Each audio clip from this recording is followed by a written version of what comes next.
Every time you open your phone, an invisible system starts studying you. It knows what makes you pause, what makes you scroll, and what keeps you staring longer. Not to help you, but to keep you hooked.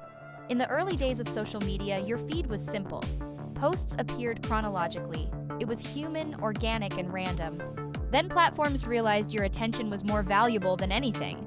They built algorithms to predict what you'd like and quietly control what you see. The longer you stayed, the more ads they sold. That's when social media stopped being social and became psychological. Here's the secret trick. Every swipe, every refresh releases a hit of dopamine, your brain's reward chemical. You never know what's coming next. Maybe a funny meme, maybe shocking news. That uncertainty is the perfect hook. It's exactly how casinos design slot machines. You're not scrolling for content, you're scrolling for the next dopamine hit. The algorithms quickly learned that emotions keep us engaged longer than information. So they feed us outrage, fear, envy, and validation in perfect doses. They don't care if content is true or helpful. They only care if you react. And the stronger the emotion, the longer you stay glued to your screen.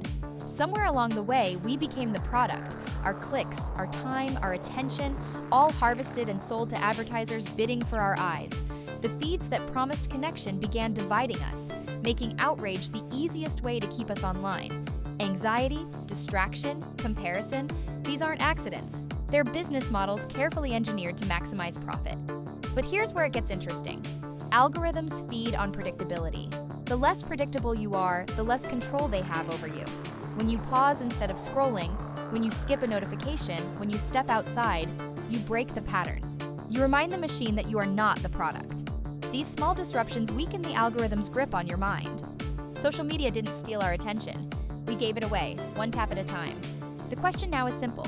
Will you keep mindlessly scrolling through whatever they feed you? Or will you start consciously choosing how you engage with these platforms? The power has always been yours.